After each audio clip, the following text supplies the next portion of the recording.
इसका तो इतनी जल्दी कॉलर बन हो गया है, ये कैसे खेलेगा, अब तो ये नहीं खेल पाएगा, फिनिश हो गया है।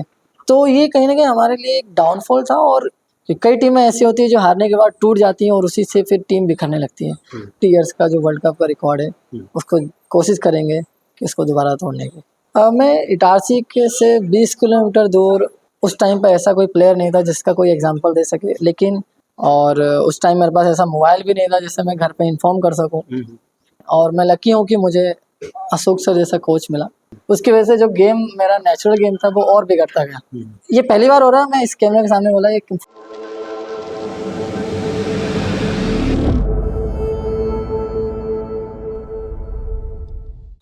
मध्य प्रदेश में एक जिला है नर्मदापुरम, जो भोपाल से 80 किलोमीटर की दूरी पर है। और उस ज़िले में इटारसी एक जगह है। इटारसी में एक गांव है शिवनगर चांदौन। ये गांव आज पूरे देश में लोकप्रिय है उस कारण से, जिस कारण इस गांव का एक छोटा सा बच्चा जो मात्र 10 वर्ष की उम्र से खेलों की तरफ आकर्षित हुआ और उसके बाद उसका जो सफ़र आगे बढ़ता रहा, ओलंपिक तक वो पहुंचा। और ओलंपिक भी एक नहीं, दो ओलंपिक। और उन दोनों ओलंपिक में भी उस बच्चे ने हमारे देश के लिए मेडल हासिल किया, कांस्य पदक हासिल किया। और ये उस खेल से जुड़ा है जिस खेल की एक विरासत भारत की रही है। भारत ने इस खेल में अभी तक 8 स्वर्ण पदक ओलंपिक खेलों में जीते हैं और पिछले 2 ओलंपिक से हम कांस्य पदक इस खेल में जीतते आ रहे हैं। तो ये एक ऐसा बच्चा जिसका सफ़र था हॉकी में आना 10 साल की उम्र से, जैसा मैंने बताया, लेकिन अब ये सफ़र बहुत ज़्यादा आगे बढ़ चुका है। देश के टॉप क्लास प्लेयर में जिनकी गिनती होती है, अंतर्राष्ट्रीय स्तर पर अभी तक वे 181 मैचेस खेल चुके हैं। जूनियर इंडिया टीम के वे कैप्टन रह चुके हैं, सीनियर इंडिया टीम के वाइस कैप्टन रह चुके हैं, और ऐसे तमाम उपलब्धियां उनके नाम के साथ जुड़ती जा रही हैं। विश्व में शायद ही कोई ऐसा इवेंट हो जो उन्होंने नहीं खेला हो। यूथ ओलंपिक से लेकर सीनियर ओलंपिक तक का सफ़र 2017 में मात्र 17 वर्ष की उम्र में भारतीय टीम में आना, और भारत की हॉकी टीम में आने वाले वे दूसरे सबसे कम उम्र के खिलाड़ी बने। उससे पहले संदीप सिंह थे जो उनके साथ ही 17 साल की उम्र में ही भारतीय टीम में आए थे, लेकिन थोड़ा से दिनों का अंतर रहा उनके और इस खिलाड़ी के बीच में, जिससे आज हम स्पोर्ट्स मिरर 1 के माध्यम से जुड़ रहे हैं। तो हम बात कर रहे हैं उस खिलाड़ी की जो ओलंपियन है, हमारे प्रदेश का गौरव, 10वां ओलंपियन जो मध्य प्रदेश से निकला और हॉकी खेल में निकला, जिसका नाम है विवेक सागर प्रसाद। विवेक, बहुत बहुत स्वागत स्पोर्ट्स मिरर 1 में। Thank you so much. Vivek, वर्तमान में अभी करंट में इसी महीने एशिया कप भारत ने जीता और वर्ल्ड कप के लिए क्वालिफाई किया है, जो अगले साल होना है। 2 देशों में ये वर्ल्ड कप होना है। तो हम शुरुआत इस कार्यक्रम की उस एशिया कप से ही करते हैं कि एशिया कप की जीत किस तरह से आप देखते हैं, क्योंकि उसके पहले हम प्रो लीग में खेलने गए, वहाँ लगातार 7 मैच हारे, 1 जीता टोटल 8 मैच से। उसके बाद ऑस्ट्रेलिया के साथ 3 टेस्ट मैच की सीरीज़ हुई, उसमें भी हम 2-1 से पीछे रहे। लेकिन वहाँ से राजगीर आए, बिहार में एक नई जगह है जहाँ पर ये इवेंट ऑर्गेनाइज किया गया था। तो एशिया कप किस तरह से भारतीय टीम ने जीता, उस पर थोड़ा सा बताएं, क्योंकि शुरुआत उतनी अच्छी नहीं रही थी। हम पहला मैच चाइना से 4-3 जीते, उसके बाद जापान से 3-2 का स्कोर था, फिर कजाकिस्तान पर जो 15 गोल मारे, सारे खिलाड़ियों ने बहुत अच्छा प्रदर्शन किया था। तो वो एशिया कप की उपलब्धि थोड़ा सा बताएं। बिल्कुल, एशिया कप हम लोग का जो मेन टारगेट था, जो मीटिंग में जो कोच से जो हम लोग डिस्कस किए थे सबने, हम लोग का मेन टारगेट था वर्ल्ड कप का। और एक पहला पड़ाव है एशिया कप, जहाँ से हम लोग डायरेक्ट क्वालिफाई कर सकते थे। और एशिया कप क्वालिफाई करने के बाद हमारे पास बहुत ज़्यादा टाइम था प्रिपरेशन करने के लिए। तो मेन टारगेट हम लोग का ये था कि एशिया कप में हम डोमिनेट करें, क्योंकि लास्ट जितने भी एशियन कप खेले हैं हमने, एशियन गेम्स हो, एशियन चैंपियंस ट्रॉफी हो, इन सब में हम लोगों ने डोमिनेट किया है। और मेन टारगेट वही था कि लास्ट जो एशिया कप हुआ था उसमें कोरिया विनर रही थी। तो यही प्लान था कि जितना हो सके हम लोग एक कप को रिगेन करें, दोबारा से इंडिया के पास लेके आएँ और वर्ल्ड के लेके सीधा क्वालिफाई करें। नो डाउट कि स्टार्टिंग के मैच काफ़ी डिफिकल्ट रहे, क्योंकि जब शुरुआती मैच सभी टीम अपना बेस्ट करती हैं और हम लोग भी वही करने की कोशिश में थे। लेकिन अच्छा ये रहा था कि हम लोग अच्छा खेल के भी, अच्छा नहीं खेल के भी हम लोग ने वो मैच जीते।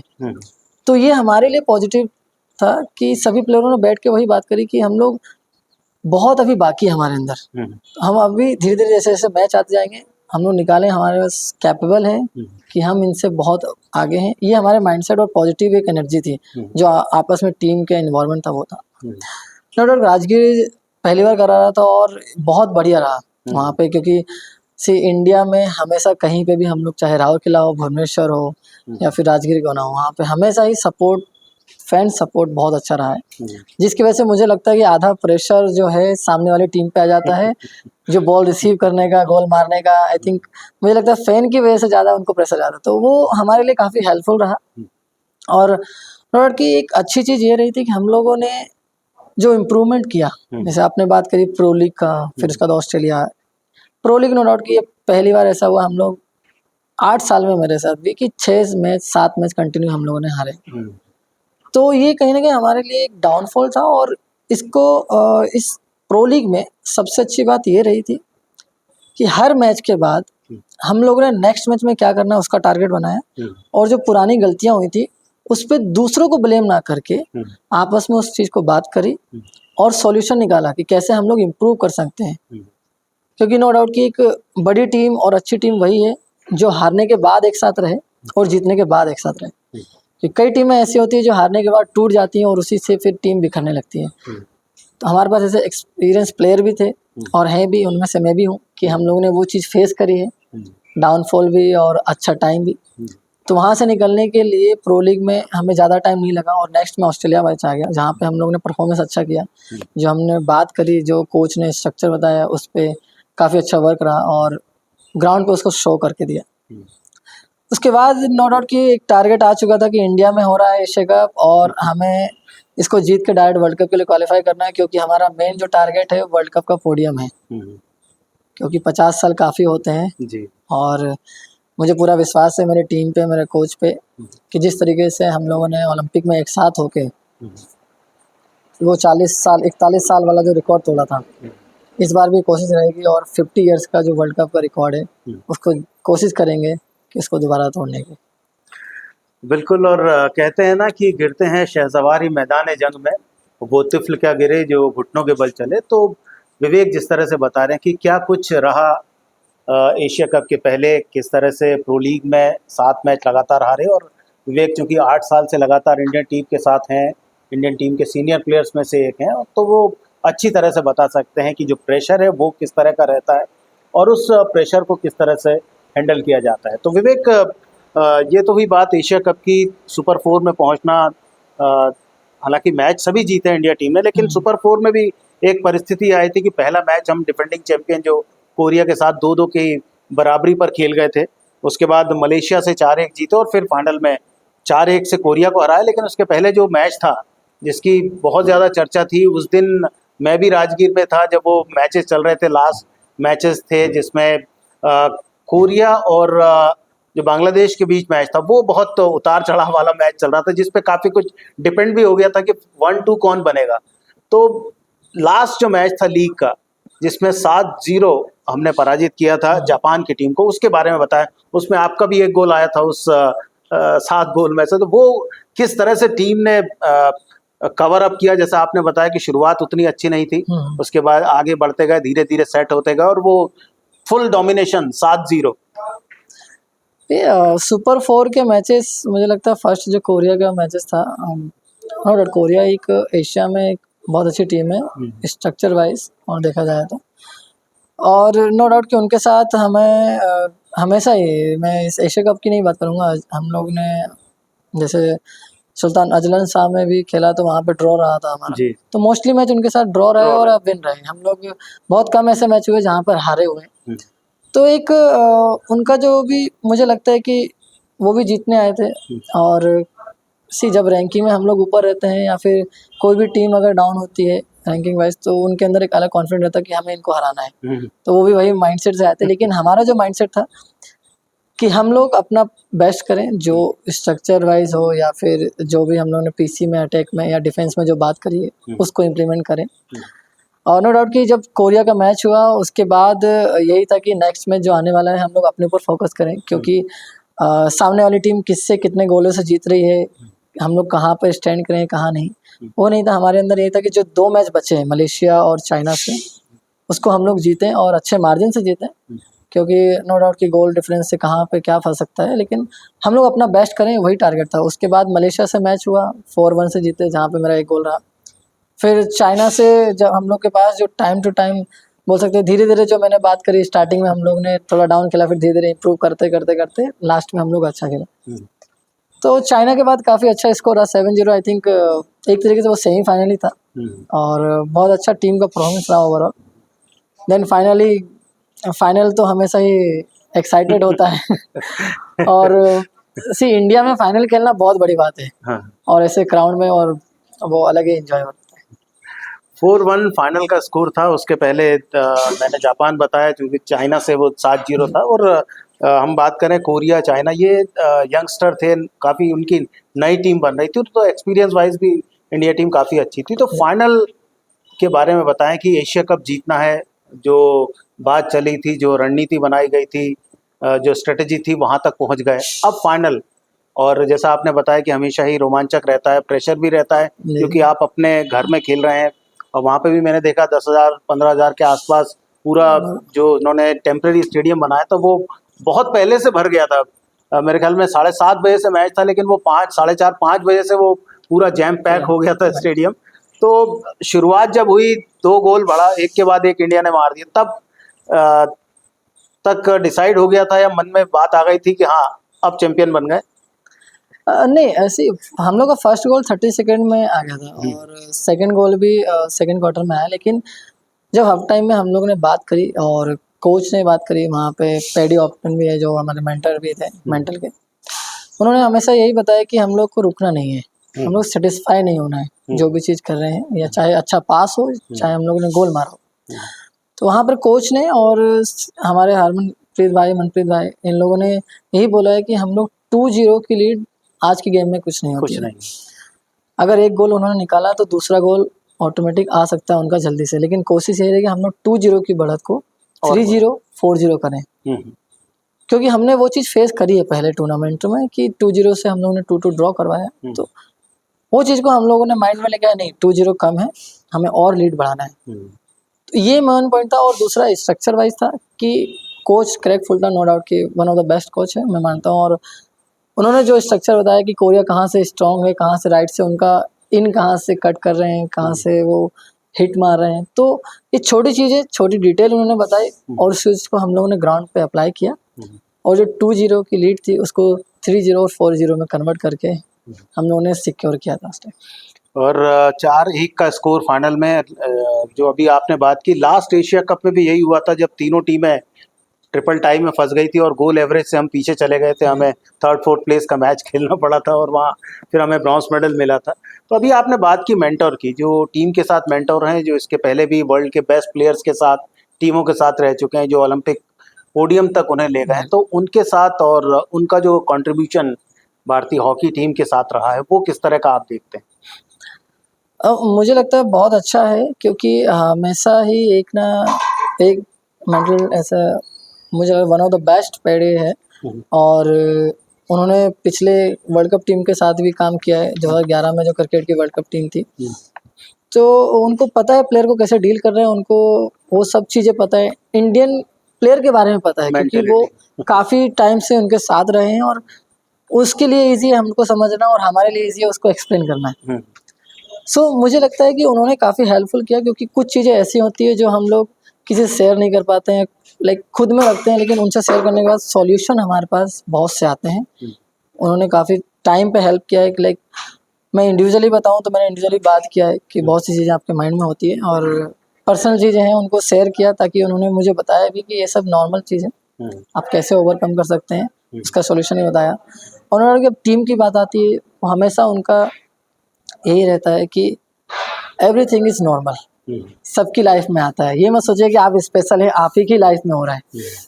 ये मेन मतलब एक तरीके से सोचा जाए तो ये सच भी है। और जब उन्होंने बताया अपने तरीके से, तो वो एक बोल सकते हैं एक लाइफ का एक लेसन रह गया कि हाँ मैं भी इंसान हूँ और मेरी लाइफ में वो भी सब आएंगे, लेकिन हम कैसे ओवरकम करते हैं वो इम्पोर्टेंट होता है। कैसे आप उसको नेगेटिव को पॉजिटिव में जाते हैं, वो इम्पोर्टेंट होता है, वो एक अच्छा प्लेयर होता है, वो एक एलाइट एथलीट होता है जो अपने माइंडसेट को चेंज करता है।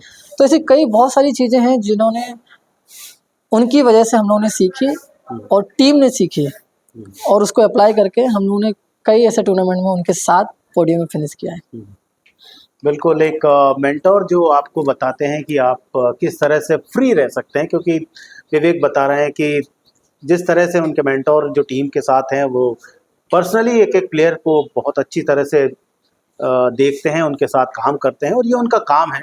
और भारतीय हॉकी टीम के लिए वो बहुत ज़्यादा काम आया, जिस कारण हम अभी करंट में एशिया चैंपियन है और अगले साल जो हॉकी का विश्व कप होगा उसमें भारतीय टीम क्वालिफाई हो चुकी है। एक लंबा समय है, उस समय के साथ भारतीय टीम तैयारी करेगी और जैसा विवेक बता रहे हैं कि हमें अब ओलंपिक के मेडल के बाद अब जो अगला लक्ष्य है भारत का वो विश्व कप में मेडल जीतना है, क्योंकि 1975 में भारत ने एकमात्र बार विश्व कप जीता है। उसके पहले भी विश्व कप में मेडल ज़रूर आए हैं, लेकिन अब जो लास्ट मेडल है उससे लेकर अभी तक का 50 साल का समय हो चुका है और वो 50 साल का समय 1975 15 मार्च का दिन था जब कुआलालंपुर में भारत ने पाकिस्तान को हराकर वो विश्व कप जीता था।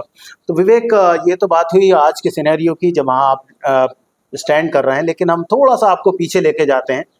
अभी विवेक 25 साल के हैं, 2 ओलंपिक खेल चुके हैं, दोनों ओलंपिक में मेडल आ चुका है, लेकिन आपके हॉकी खेलने की शुरुआत कहाँ से हुई? क्योंकि आप जिस जगह से आते हैं इटारसी, वहाँ पर उतना ज़्यादा स्पोर्ट्स में हम प्लेयर नहीं देखते। कुछ ही एक प्लेयर हैं, आप हो गए, हर्षिता तोमर हो गई, या एक आध दो और प्लेयर हैं जो अभी करंट में ही इंडियन टीम की तरफ आए हैं।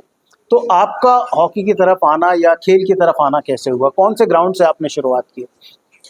मैं इटारसी के से 20 किलोमीटर दूर श्रीनगर चांदोन है, छोटा सा गांव, और वहाँ से 1 किलोमीटर दूर ऑर्डिनेंस फैक्ट्री का ग्राउंड रहता है। जबल इटारसी में ऑर्डिनेंस फैक्ट्री है वो, और उसी का ग्राउंड था और वहीं से मैंने हॉकी की शुरुआत करी 2010 के मिड में, जहाँ पे मैंने अपने सीनियर को देखा, उन्होंने हॉकी सिखाई मुझे। और मेरे 4-5 सीनियर हैं जो कि अभी कई जगह जॉब कर रहे हैं, कुछ बिजनेस कर रहे हैं, तो उन्होंने मुझे हॉकी सिखाई और उसके बाद मेरी जर्नी वहाँ से स्टार्ट हुई। मुझे उस टाइम पे इतना आइडिया नहीं था, इतना लाइक बोल सकते हैं कि मुझे नॉलेज नहीं था कि हॉकी में भी मैं आगे तक जाऊंगा या फिर हॉकी में भी मैं देश के लिए ओलंपिक रिप्रेजेंट करूंगा। मेरा ये था कि मैं हॉकी से एक तरीके से जुड़ गया था कि मुझे खेलना बहुत पसंद था। बस उस टाइम मेरा टारगेट ऐसा कुछ लंबा नहीं था कि मुझे इतने लेवल तक जाना है। बस ये है कि शाम के टाइम समय गुजारना जितना है भी है तो ग्राउंड राइट पे ग्राउंड जी।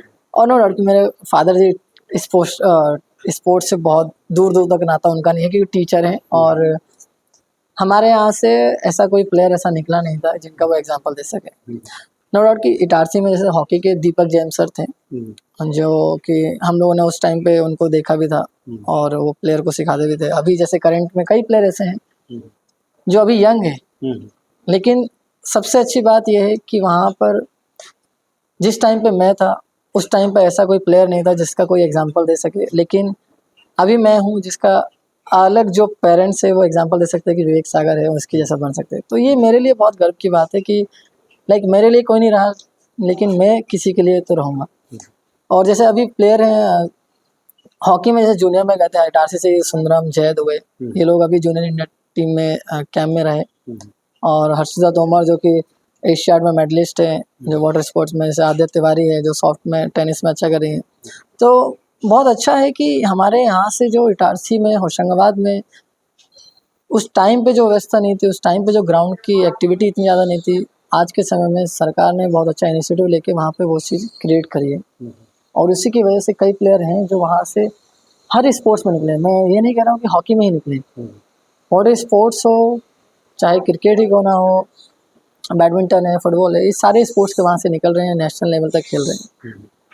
तो मेरी जर्नी वहीं से स्टार्ट हुई, छोटे से गांव से, और मुझे लगता है कि वही छोटे से गांव की वजह से ही मैं आज यहाँ पर हूँ, क्योंकि अगर मैं वहाँ से नहीं होता तो शायद मेरे अंदर वो जुनून और वो आग पैदा नहीं होती कहीं और। शहर से बाहर हो और रिलेटिव के यहाँ पैकेट भेजना है, ड्रॉप जोन है ना। शहर में कहीं से भी अपना पैकेज पिक या ड्रॉप करवाएं। ड्रॉप जोन है ना। Drop zone.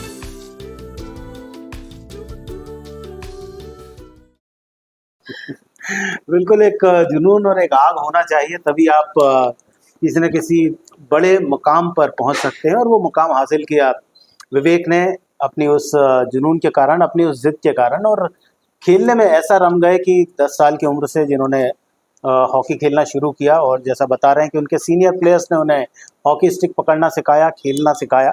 और विवेक तब तक तो कह रहे थे कि उन्हें कोई बड़ा प्लेयर नहीं बनना, केवल खेलना उनका एक मकसद हुआ करता था। और कहते हैं ना कि यदि आप शिद्दत से कोई काम करें तो फिर सफलता आपके साथ जुड़ती जाती है।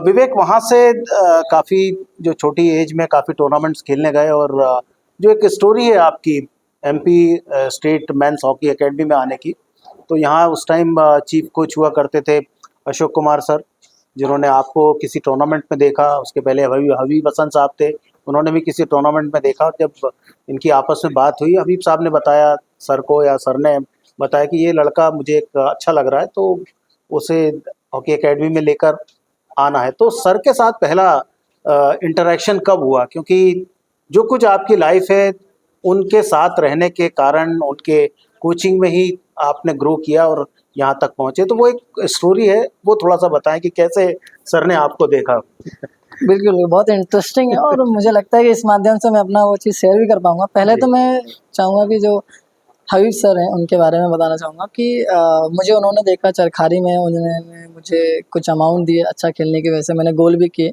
जी। तो उन्होंने अमाउंट दिया। और वो ऐसे कोच हैं, जो भी प्लेयर अच्छा होता है वो उसको एकेडमी में लेकर जाते हैं, हबीब हसन जी। और उन्हें ही जो नीलाकांता शर्मा है उनको भी इस एकेडमी में लेके आए, और ऐसे कई एथलीट हैं जिनके हबीब सर की वजह से वो एकेडमी में आए, उन्होंने अपना करियर बनाया। और सेकेंडली मैं श्री अशोक सर के पास आऊँगा कि उन्होंने जिस तरीके से मुझे देखा, लाइक मैं बोल सकता हूँ कि मेरी अच्छी किस्मत थी कि मैं उस टूर्नामेंट में खेलने गया जहाँ पर वो चीफ गेस्ट के तौर पर आए, और उन्होंने मेरा गेम देखा, जिसकी वजह से उन्हें, मुझे नहीं लगता कि मैं क्या ऐसी चीज़ करके बताया या फिर क्या ऐसा बेहतर किया जिससे उनको वो चीज़ भा गई, और उन्होंने मुझे इनवाइट करके एकेडमी में आना चाहोगे। और मुझे अभी समझ आता है कि जब आप अच्छे प्लेयर बन जाते हैं, बड़े एथलीट बन जाते हैं, तो आपको वो चीज़ पहले से नज़र आ जाती है, ये प्लेयर में कितनी काबिलियत है। और अशोक सर के अंदर बहुत अच्छा, एक बोल सकते हैं कि उनके अंदर वो चीज़ मुझे दिखी कि वो प्लेयर को परख सकते हैं, उसका कहाँ तक वो जा सकते हैं। तो उसकी 2011-13 की बात है, जब उन्होंने मुझे उस टूर्नामेंट में देखा और इनवाइट किया कि आप एकेडमी में आना चाहते हो, तो वो ग्राउंड पे ही बात हुई थी आपसे? हाँ जी, मैच के बाद। अच्छा, मैच के बाद ग्राउंड पे बात हुई। तो जब एक बड़ा प्लेयर, इतना वर्ल्ड में डोमिनेट करने वाला प्लेयर जब आपसे ऐसे डायरेक्टली बात करता है, तो लाइक मेरे वर्ड्स कुछ नहीं थे, मेरे वर्ड्स मुंडी वाला था, लाइक आप उसको शब्दों में नहीं बोल पाते। तब तक पहचानते थे कि अशोक कुमार सर का जो पारिवारिक बैकग्राउंड है वो क्या है? अशोक सर ध्यानचंद जी के बेटे हैं, और उनके जो चाचा हैं रूप सिंह जी, कुल मिला के तीनों ने 5 मेडल इंडिया को दिलाए हैं ओलंपिक में। क्या पहचानते थे आप अशोक जी? सर हाँ, को? मैं मेडल का तो नहीं जानता था उस टाइम, लेकिन ये पता था कि मेरे ध्यानचंद सर के बेटे हैं, और अशोक सर का ही नाम अलग था। उन्होंने जो वर्ल्ड कप में गोल किया था, फाइनल गोल किया था, और उसकी वजह से मुझे लगता है पूरा एमपी में पूरा वर्ल्ड जानता है उनको, और मैं भी उनमें से था और मैं जानता था। लेकिन जब उन्होंने कुछ वर्ड्स बोले, तो आप बहुत सी चीज़ों में आपका माइंड इधर हो जाता है। कोई इतना बड़ा प्लेयर सडनली आपसे आके अप्रोच करके बात करे, तो मेरे वर्ड्स कुछ नहीं थे, मैं हाँ और ना में जवाब भी नहीं दे रहा था, मैं बस मुंडी हिलाया, और वो मुंडी हाँ में ही थी। और मैंने बोला जी हाँ मैं आऊँगा। और जब यहाँ पर आए, तो अनफॉर्चुनेटली जो ट्रायल थी अप्रैल में होनी थी, तो वो 3 महीने किसी कारणवश बढ़ गई, और मैं घर से ऐसा सक्षम नहीं था जो वापस जा सकूँ इटारसी, वापस भोपाल से इटारसी, फिर इटारसी से चांदौद। और उस टाइम मेरे पास ऐसा मोबाइल भी नहीं था जिससे मैं घर पे इन्फॉर्म कर सकूं। तो सर ने बोला कि आप मेरे यहीं पे रुको, और जो कि उनका घर है, वहाँ पे फ्लैट है, तो उन्होंने अपने पास रखा मुझे 3 महीने तक। और जब भी ग्राउंड, सुबह शाम ग्राउंड से ले जाना आना, और ब्रेकफास्ट कराना। फिर मुझे 1-2 महीने के बाद, कई टाइम तो ऐसा हुआ उन्होंने पर्सनली, मुझे ऐसा बनाना भी नहीं आता था, 10 साल के 11 साल के बच्चे को कुछ बनाना बोलेंगे तो लाइक गरम कर सकता, लेकिन और मैं फर्स्ट टाइम उन्होंने मुझे ब्रेकफास्ट भी बना के दिया।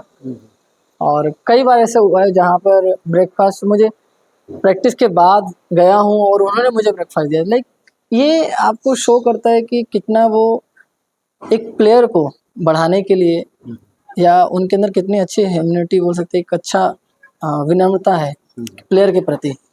वो चीज़ उनसे शो हुई, उनसे सीखा मैंने।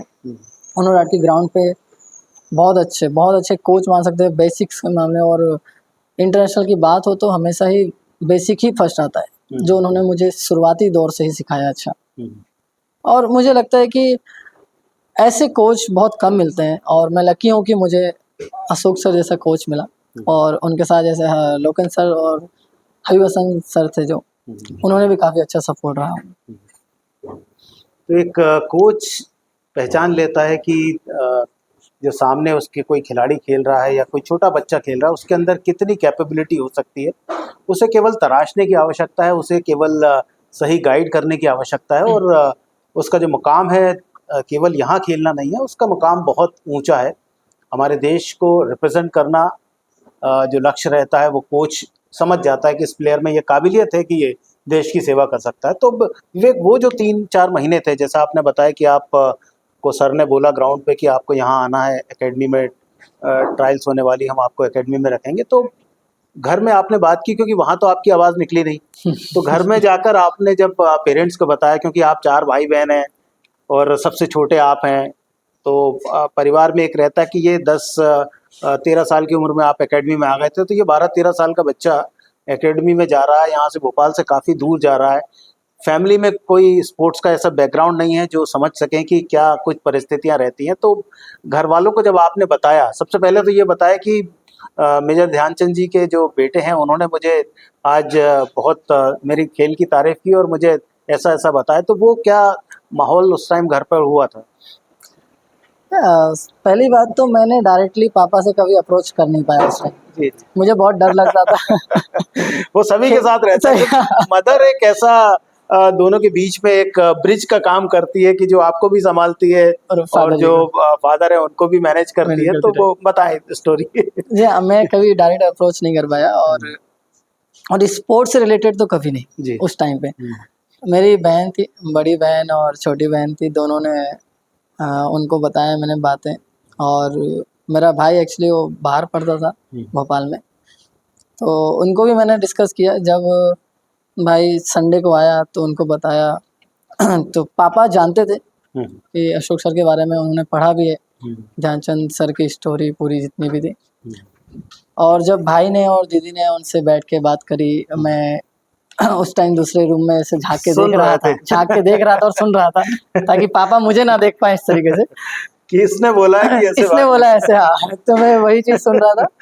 तो फिर पापा ने ही उनको कन्विंस में बोला कि ठीक है देख लेंगे, वहाँ पे जब जाएगा तो वहाँ एक बंदा मतलब कोई जाके देख लो कैसा क्या है। क्योंकि उस टाइम पे स्पोर्ट्स एकेडमी यहाँ की बहुत अच्छी थी और वो चीज़ सभी गांव में नहीं फैली हुई थी कि हमारे पास मध्य प्रदेश में मध्य प्रदेश राज्य एकेडमी जो है बहुत बेस्ट है और एशिया में बेस्ट है। तो फादर जी ने मेरे भाई को बोला कि वहाँ पे जाके देख लेना कैसा क्या है। और जब अशोक सर की बात आई तो उन्होंने हाँ ही बोला है, क्योंकि उनको पता था वो क्या हस्ती हैं।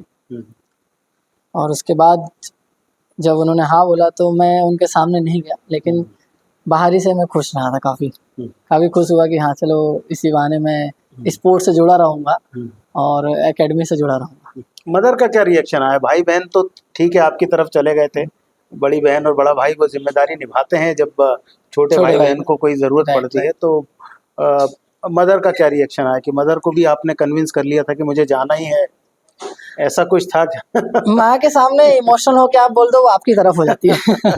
ये हर माँ का। मेरी माँ के सामने मैंने बोला मम्मी मुझे जाना ही है, खेलना है, ऐसा बहुत जिद करके बोला। तो उन्हें भी बताया आपने कि इतने बड़े व्यक्ति ने आज मेरे खेल की तारीफ की? नहीं, मैंने तारीफ का कभी किसी उनके फैमिली में कभी ऐसा शेयर नहीं किया आज तक मैंने कि मुझे इस प्लेयर ने ऐसा बोला है या फिर इस लेजेंड प्लेयर ने ऐसा बताया है। तो वो मेरे अंदर से मेरा स्वभाव ही बोल सकते हैं कि मैंने अपने खुद की तारीफ का कभी जहर नहीं किया, सामने वालों को बताया नहीं। तो मदर को तो मैंने नहीं बताया, लेकिन वो जानती भी नहीं थी अशोक सर को, क्योंकि माँ है, वो पढ़ाई लिखाई में इतना ज़्यादा नहीं थी। लेकिन धीरे-धीरे जैसे-जैसे एकेडमी गया, तो उसके बाद वो सब कुछ जानने लगी हॉकी के बारे में और सब एथलीट के बारे में। एकेडमी में आना, ये तो हुई, परमिशन मिल गई एक तरह से पिताजी की, बड़े भाई बहन ने सपोर्ट किया और आपको यहाँ तक पहुँचाया। तो आपने अभी बीच में बात की थी कि यहाँ पर आए, जो ट्रायल्स 3 महीने आगे एक्सटेंड हो गई, वो 3 महीने कैसे गुजरे? कि अब विवेक उस समय 12-13 साल के थे और जैसा आपने बताया फैमिली बैकग्राउंड के बारे में कि उतना ज़्यादा फाइनेंशियली वो ठीक नहीं थे कि अब आप वापस जाएं, फिर 3 महीने बाद वापस आएँ और वो 3 महीने सर के साथ आप रहें, जिनके एक बात कहने पर आप सब कुछ छोड़ छाड़ के, यानी बोरिया बिस्तर समेट के भोपाल आ गए थे। तो वो टाइम क्या आपने बताया घर में कि ऐसे-ऐसे ट्रायल एक्सटेंड होगा और मैं नहीं आ पा रहा? जैसे आपने बताया उस टाइम सेल फ़ोन भी आपके पास नहीं हुआ करता था। हाँ, मैंने तो कैसे खबर पहुँची वहाँ? मेरे पास सेल फ़ोन एक दोस्त ने मेरे ही दिया था, लेकिन उसमें क्या रबर से हम जी, लोगों जी। ने बाँध के बैटरी रखा। वाला था, बैटरी को बाँध के वैसे यूज़ किया था मैंने।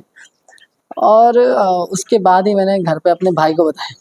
घर पे पापा के पास फ़ोन था, भाई के पास था, बाकी किसी के पास नहीं। तो भाई को मैंने बताया, क्योंकि पापा के पास डायरेक्ट अप्रोच करना, वही बात सेम कि नहीं पहुँच पाता। डाँट पड़ेगी। हाँ, क्योंकि पूछताछ बहुत जी, होगी जी। और मैं डायरेक्टली बात करने में घबरा जाता हूँ फिर उस टाइम। तो मैंने अपने भाई को बोला, फिर उन्होंने फादर जी को बोला, तो उन्होंने एक्सेप्ट किया वो चीज़। लेकिन जो 3 महीने थे उसमें काफ़ी ऐसी चीज़ें हुई जो मुझे आज तक याद है। जैसे एक ब्रेकफ़ास्ट का हुआ, दूसरी ले जाने का, सर लेके जाते थे और एक दिन ऐसी बात हुई जब अशोक सर फंक्शन में जाते रहते हैं। लाइक उनके जी, कहीं जी। न कहीं बड़े-बड़े फंक्शन होते हैं वहाँ पे, तो एक फंक्शन में गए थे, कुछ काम आया, उन्होंने फ़ोन किया, मेरे फ़ोन में आवाज़ नहीं आई अच्छा, अच्छा। और बैटरी ख़राब हो गई थी जो कारणवश। तो सर जब फंक्शन से आए वापस रिटर्न, तो उन्होंने बोला कि फ़ोन में क्या तुम्हें आवाज़ नहीं आती है, ये वो। मैंने सर मेरा फ़ोन उनको दिखाया, तो उन्होंने कुछ वर्ड नहीं बोला।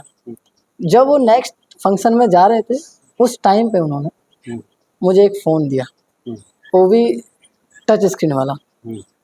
लाइक मैं बहुत खुश हुआ उस टाइम कि लाइक मैं थैंक यू बोला सर को, लेकिन अंदर ही अंदर बहुत खुश था कि मैंने बोला तक नहीं, लेकिन उन्होंने खुद से लेके आए। तो ये पहली बार हो रहा है, मैं इस कैमरे के सामने बोला, एक फ़ोन वाला मैंने कभी शेयर नहीं किया आपके सामने कि उन्होंने मुझे एक फ़ोन दिया, उसकी कॉस्ट थी 2500 रुपये। मुझे अभी भी याद है, हम लोगों ने न्यू मार्केट से उन्होंने लिया और मुझे गिफ्ट किया और उसके बाद वो फंक्शन के लिए गए। उसके बाद अच्छे से फ़ोन पे बात हुई, घर पे भी, और सर से भी होती रही। तो 3 महीने में बहुत अच्छी यादें रही मेरी उनके साथ, जो हमेशा मेरे लाइफ़ लॉन्ग याद रहेगी, एक अच्छी मेमोरी के साथ। बिल्कुल। और जिस तरह से वो 3 महीने आपके गुज़रे, फिर समय आया ट्रायल्स का, लेकिन वो 3 महीने में आपने जीवन में बहुत सी बातें सीख ली थी। एक छोटा बच्चा 13 साल का जब इस तरह की परिस्थितियों से गुज़रता है, घर से दूर, अपने फैमिली से दूर, और एक ऐसे पेरेंट के पास वो आ गया जो उसका उतना अच्छा ख़्याल रख रहे हैं जितना अच्छा उसके घर में रखा जाता था, शायद उससे भी ज़्यादा अच्छे से वो ख़्याल रखते थे। तो वो जो 3 महीने का समय था, सुबह-शाम प्रैक्टिस पर आना, दिन में कभी प्रैक्टिस से वहाँ आना, लेकिन जैसा अभी आपने बताया कि सर बाहर चले जाते थे जब प्रोग्राम्स में, किसी फंक्शंस में, तो वो दिन कैसा गुज़रता था? क्योंकि आपको तब तक क्या ब्रेकफ़ास्ट बनाना या अपने खाने की चीज़ें बनाना, कुकिंग करना, थोड़ा बहुत इतना कि कम से कम आप अपना पेट भर सकें, वो सब आपने सीख लिया था या फिर उसके लिए भी कुछ ना कुछ अलग तैयारियाँ नहीं, थी या उसके लिए हॉस्टल से तैयारियाँ खाना थी। आता था? क्या उसके लिए था? तैयारी थी कि यहाँ पे जो एकेडमी थी ताता टोपे स्टेडियम में, तो वहाँ पर सर ने स्टाफ को बोल दिया था कि मैं जब तक नहीं हूँ, जब तक ये यहाँ पर ब्रेकफ़ास्ट करेंगे, ब्रेकफ़ास्ट, लंच, डिनर। तो मैं प्रैक्टिस के बाद वहीं पर ब्रेकफ़ास्ट करता था कि टीम बस से ग्राउंड आती थी, बस से ग्राउंड आती थी, फिर वहीं से वहीं ब्रेकफ़ास्ट करती थी। तो उस लेकिन टाइम मुझे बनाना नहीं आता था, जी। लेकिन सर ने एकेडमी में बोल दिया था, तो मुझे ईज़ी रहा वहाँ पे ब्रेकफ़ास्ट खाना, लंच खाना और डिनर खाना। लेकिन आप एकेडमी में नहीं थे, ट्रेनिंग साथ में करते थे, रहते सर के साथ थे, तो यहाँ कुछ ऐसा एकेडमी में जो लोग थे उन्हें पता था ये सब चीज़ें हाई लेवल पर, या एक दबे छुपे आप ट्रेनिंग पर लाए जा रहे थे, क्या था? नहीं, ट्रेनिंग का ऐसा था कि मैं सर के यहाँ रहता था, तो वहाँ पे कोई बात नहीं थी। लेकिन मुझे एकेडमी का सबसे स्टाफ का वहाँ पे जितने भी स्टाफ है, सबसे अच्छी बात ये है कि वो स्पोर्ट्स के प्लेयर के लिए कभी भी वो कुछ मना नहीं करते, चाहे वो डाइट का हो, चाहे वो ग्राउंड का ही क्यों ना हो। और जब मैं उस टाइम की बात है, और इंटरनल बात आपको ज़्यादा नहीं पता चलती स्टाफ में क्या हो रहा है क्या क्या नहीं, हो क्योंकि हम लोग एथलीट हैं, हम लोग का काम है ग्राउंड पे खेलना, और जो बात वहाँ पे ऊपर हो रही है ऊपर लेवल तक, उस टाइम मुझे इतना आइडिया नहीं था। लेकिन उन्होंने जो हमारे कोच थे लोकेन सर और हबीब हसन सर और सीनियर, उनको बोल के रखा था कि जब तक मैं नहीं हूँ, जब तक ये यहाँ पर आएंगे ब्रेकफास्ट करेंगे, और अशोक सर की बात कभी नहीं टाली है। मुझे नहीं लगता कि कहीं पे कोई ने भी नहीं टाली है, और मैंने वहाँ पर ब्रेकफास्ट भी किया, डिनर भी किया। ऐसा कोई छुपाने वाली बात नहीं थी, सबको पता था कि ये सर के यहाँ पे रुके हुए हैं, और जब तक ट्रायल नहीं है ये अपना वहीं पे से प्रैक्टिस और सब कुछ जितना भी मील्स है वो ट्राई खाएंगे। तब तक वो जो फ़ोन आपको मिल चुका था, तब सर से तो बात होती ही थी जब वो बाहर रहते थे, लेकिन घर में जब आपने उस फ़ोन से ठीक ठाक बात की, जब बाकी जो फ़ोन था उससे तो उतनी आवाज़ नहीं आती थी, लेकिन उस फ़ोन से जब बात की घर में कि अब ये 1 महीना गुजर गया, 1.5 महीना, 2 महीना गुजर गया, वो क्या बातें हुआ करती थी कैसे? क्योंकि जब अकेलापन रहता है तो वो भी थोड़ा चिंतित करता है एक छोटे से बच्चे को। 13 साल का बच्चा घर से दूर है, और जिनके साथ वो रह रहा वो भी 2-2 दिन के लिए नहीं है, तो वो एक खाली समय जो बहुत परेशान करता है, वो कैसे साझा करते थे घर में? क्योंकि ये वो संघर्ष के दिन हैं आपके जो हमेशा याद रहेंगे, और हर एक एथलीट को याद रहते हैं संघर्ष के दिन। जब फ़ोन पे बात हुई, मम्मी से पहले बात हुई थी, मम्मी ने हालचाल पूछा, और खाने पीने का, रुकने का, कपड़े वपड़े का, नहाने का, ये सब पूछा, क्योंकि माँ ऐसी होती हैं जो आपको जो करती हैं वो चीज़ सब पूछती हैं। तो उन्होंने पूछा, मैंने खाने के बारे में बताया, ये मिलता, वो भी बहुत खुश हो गई कि लाइक अच्छा इतना सारा मिलता है, ये मिलता है, वो मिलता है। जब फादर जी से बात हुई तो फादर जी का एक ही सवाल था, पढ़ाई का कैसा चल रहा है, हाँ, पढ़ाई कैसे करोगे, हाँ, और एडमिशन का कैसा करोगे। तो ये सब उनसे प्रोफेशनली बात हुआ, ज़्यादा उनसे मिल नहीं पाया, क्योंकि उस टाइम पे बहुत मुश्किल था घुल मिलना।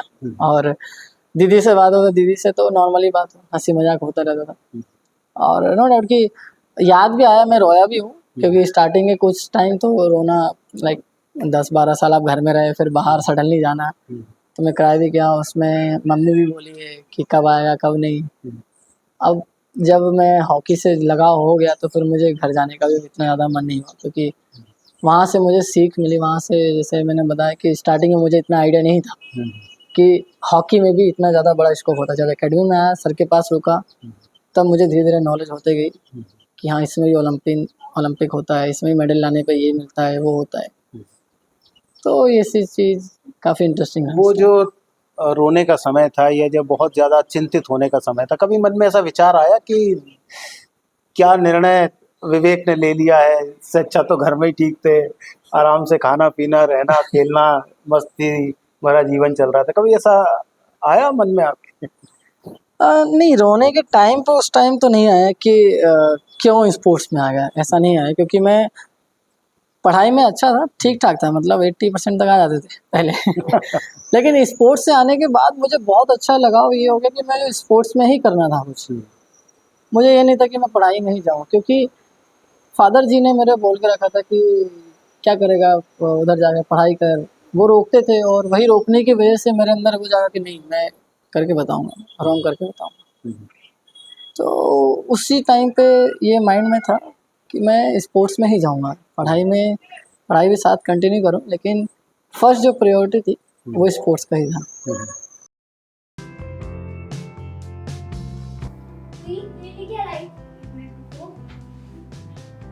Eyebrow toner powder, eyebrow hair shampoo, eyebrow onion hair oil,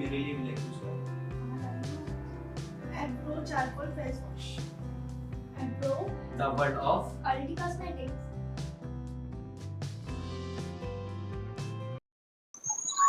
तो कहते हैं ना कि यदि आप किसी बात को ठान लें कि आपको ये काम करना है, और आपके मन में वो बात एक तरह से चुभ जाए कि नहीं, ये जो मुझे मना जिस काम के लिए कर रहा है, मैं उस काम को इतना अच्छे से करके दिखाऊंगा कि कल को ये लोग भी मेरी तारीफ करेंगे, और इन्हें भी मेरे ऊपर गर्व होगा कि मैंने जो निर्णय लिया वो ठीक था। तो एकेडमी में वो 3 महीने सर के इधर गुजर गए, अब एकेडमी की ट्रायल्स हुई, क्या कभी मन में भय लगा कि ट्रायल्स में सिलेक्शन नहीं हुआ तो फिर वापस जाना पड़ेगा, या कॉन्फिडेंट थे कि ट्रायल्स में सिलेक्शन हो जाएगा? क्योंकि जो सीट्स थी वो भी लिमिटेड सीट्स थी, आप काफ़ी टाइम के बाद आए थे, क्योंकि हर साल कुछ प्लेयर्स को बीट आउट कर दिया जाता है, फिर नए प्लेयर्स को लिया जाता है।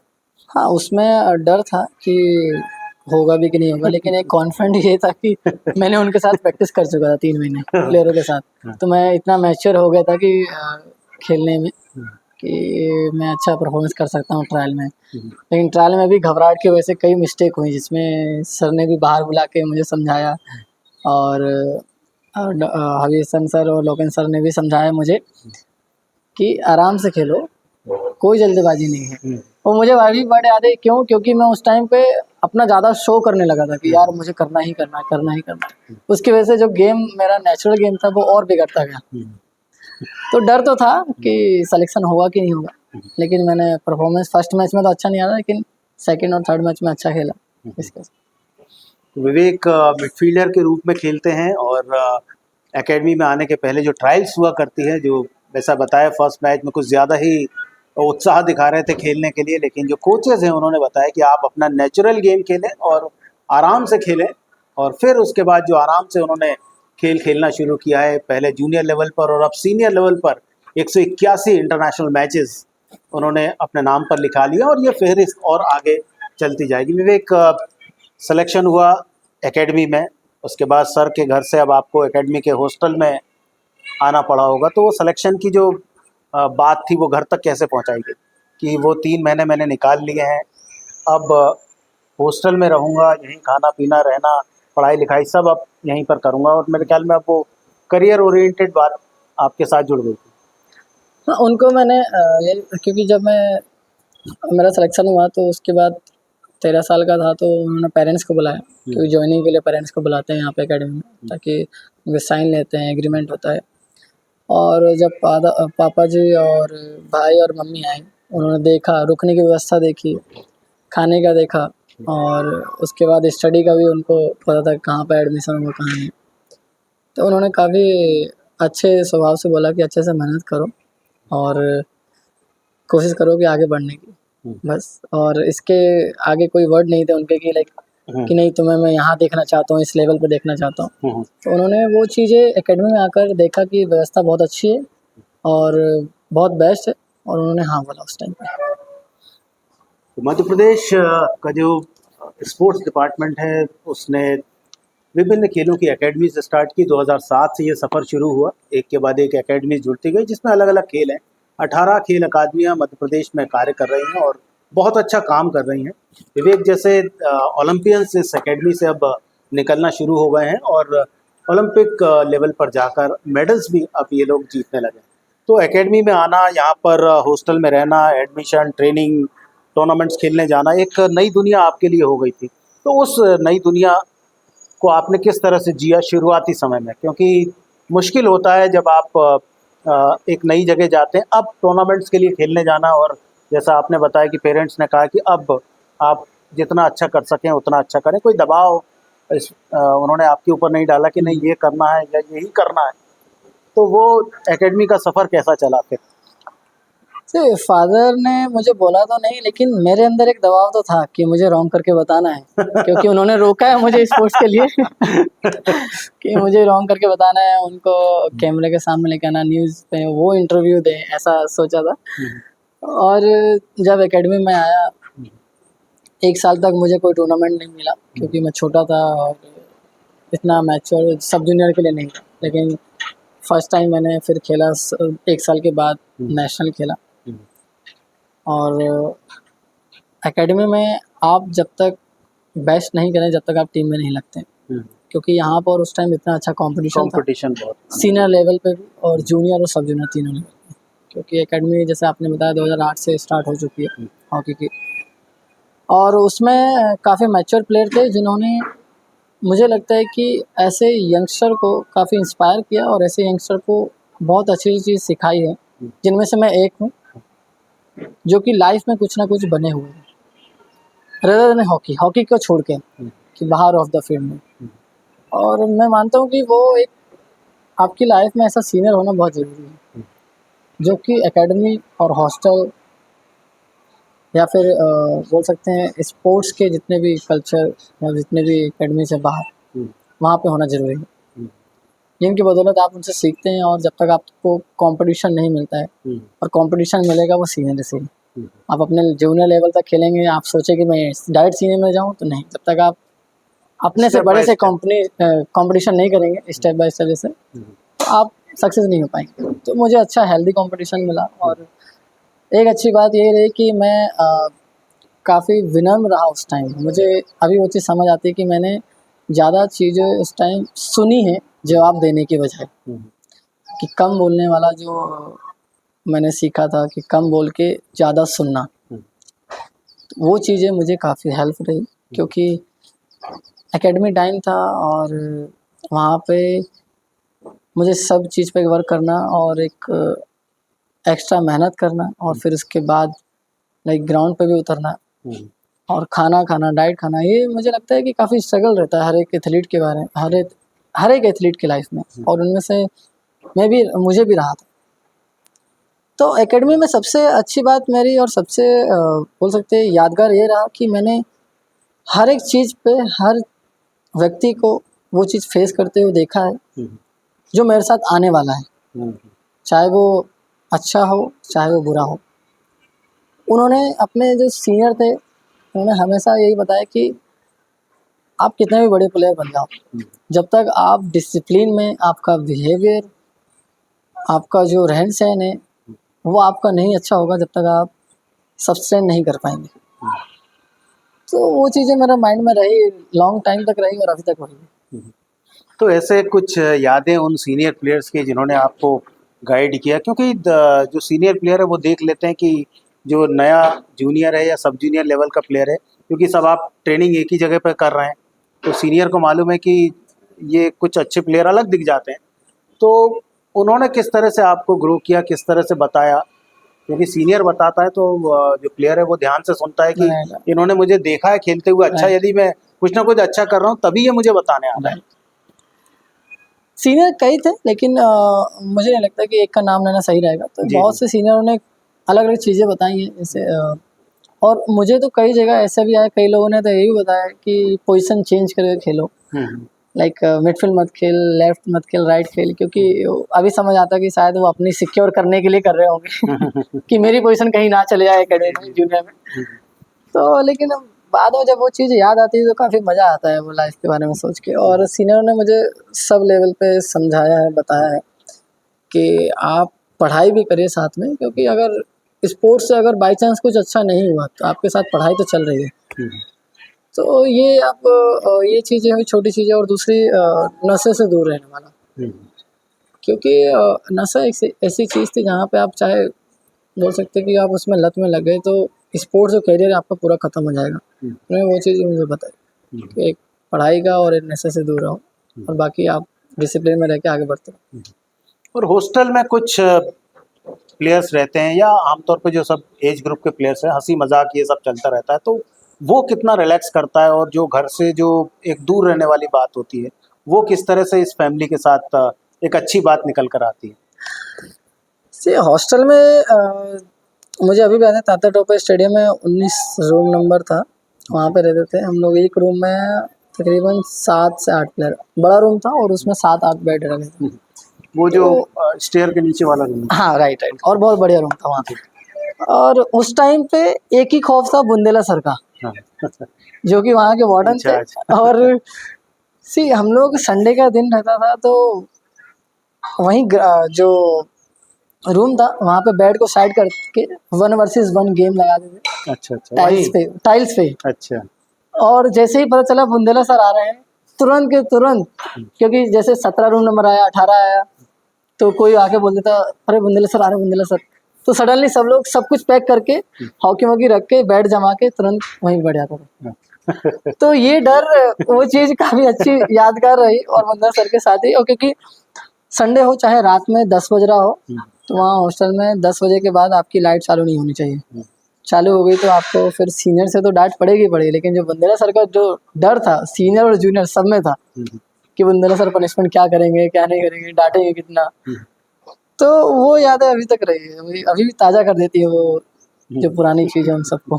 यानी जो एकेडमी का सफ़र रहा, जो हॉस्टल की लाइफ रही, वो पूरी तरह से एंजॉय की गई। बिल्कुल, बहुत बहुत बहुत वजह से। और क्या कुछ सीखने को मिलता है ऐसी जगह पर, जब अलग अलग जगह से लोग आते हैं, कोई भोपाल से है, कोई इंदौर से है, और आप इटारसी से हैं, छोटी जगह से हैं, कुछ लोग ग्वालियर से हैं, या ऐसे पूरे प्रदेश से अलग अलग जगह से, और काफ़ी उस टाइम पे तो मेरे ख्याल में स्टेट के बाहर के भी प्लेयर्स थे वहाँ पर एकेडमी में। नीलाकांता जो आपसे सीनियर थे वो थे। तो ऐसे लोग जब पूरा एक तरह से हिंदुस्तान एकत्रित हो जाता है तो क्या कुछ फीलिंग्स आती, क्या कुछ विशेष रूप से जो आपने सीखा वो बताएं।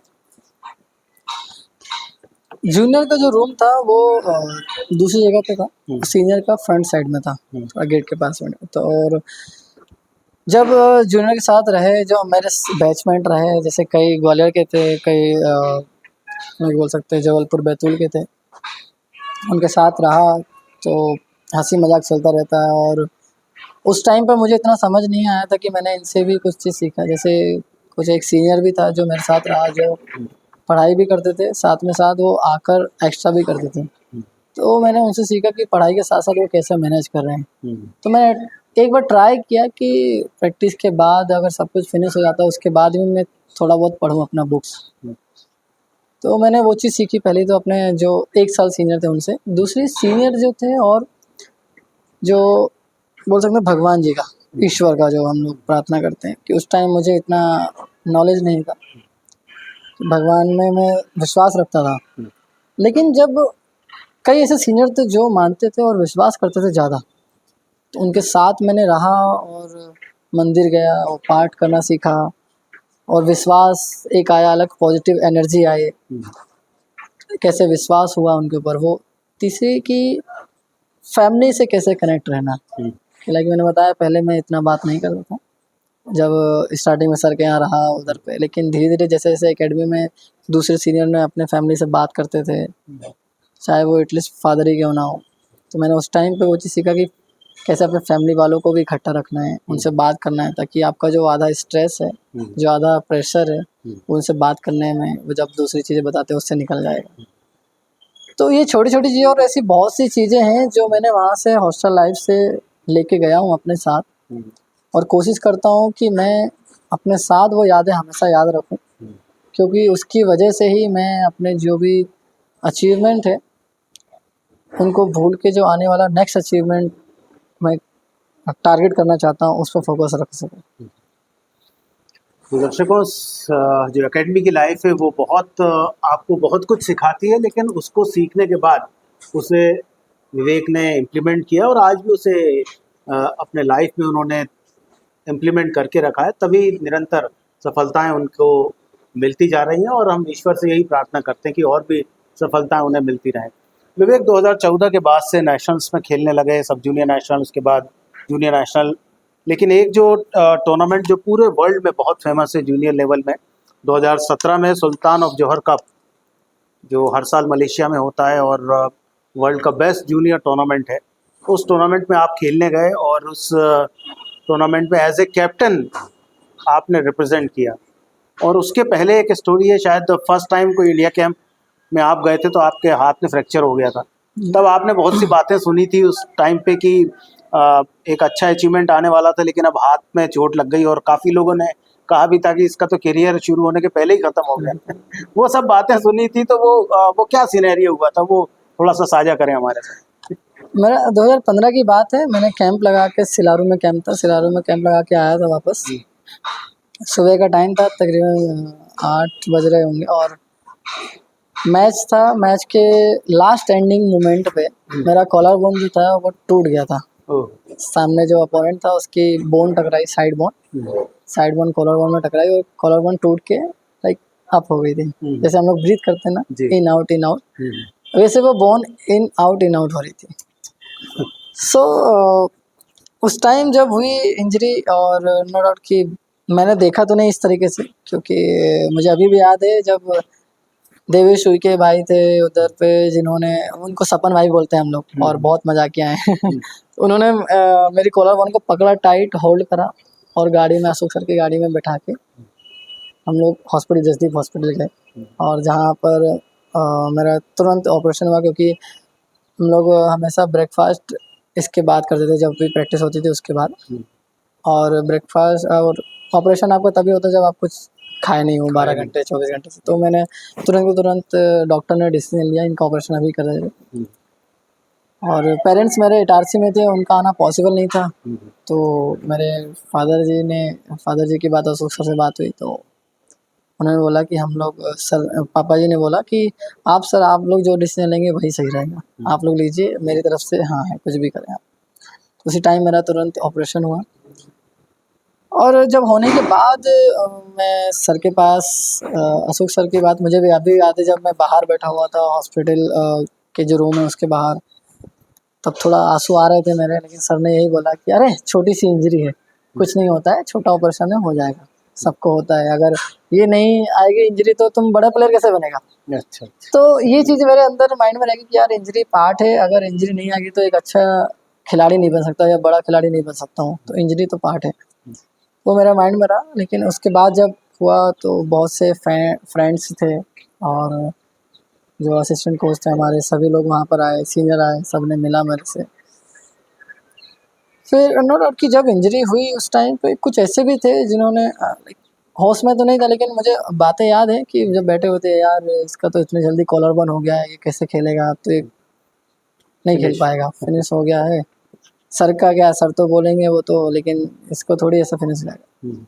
तो मुझे याद है, लेकिन मैंने उस पर कोई रिएक्ट नहीं किया, क्योंकि मैंने बोला कि नहीं, जैसे मैंने बताया कि मैं कोशिश करता था कि शांत होकर चीज़ें सुनता ज़्यादा था, रिएक्ट ज़्यादा नहीं, बोलना ज़्यादा नहीं था, जो कुछ करना ग्राउंड पे करके बताना। तो वो चीज़ रहा, फिर मैंने बोला नहीं, फिर अपने आप में कोशिश किया कि इसको ठीक करूँ जल्दी जल्दी। और मैंने कोशिश, ग्राउंड पे आने के बाद मैं घर भी ज़्यादा दिन नहीं गया, क्योंकि वहाँ से फिर मैंने ग्राउंड पे एक हाथ से ही ड्रिबलिंग चालू किया, थोड़ा वो जितना भी हो सकता था। कितना टाइम का वो रेस्ट था? ये 3 महीने तकरीबन इसको ऐसा बांध के रखना पड़ा था। तो इसके बाद खुला तो एक्सरसाइज रही, कुछ फिजियो में मूवमेंट करवाए गए, और फिर उसके बाद 6 महीने के बाद मैं प्रॉपर ग्राउंड पे आ गया था। फिर उसके बाद जब मैं 2017 में फर्स्ट टाइम दोबारा जूनियर टीम में आया, और वहाँ पे मुझे as a captain Johor Cup में जाने का मौका मिला, और जहाँ पे मेरा परफॉर्मेंस अच्छा रहा और rising star player of the tournament भी मिला। उसके बाद मुझे डायरेक्ट सीनियर टीम में 2017 के एंड कैंप में बुलाया गया, और उसी के बाद से मैं कंटिन्यू सीनियर टीम जूनियर से सीनियर में आने का वो एक टूर्नामेंट, एक टूर्नामेंट जो बोल सकते हैं कि बड़ा स्टेप था वो मेरे लिए।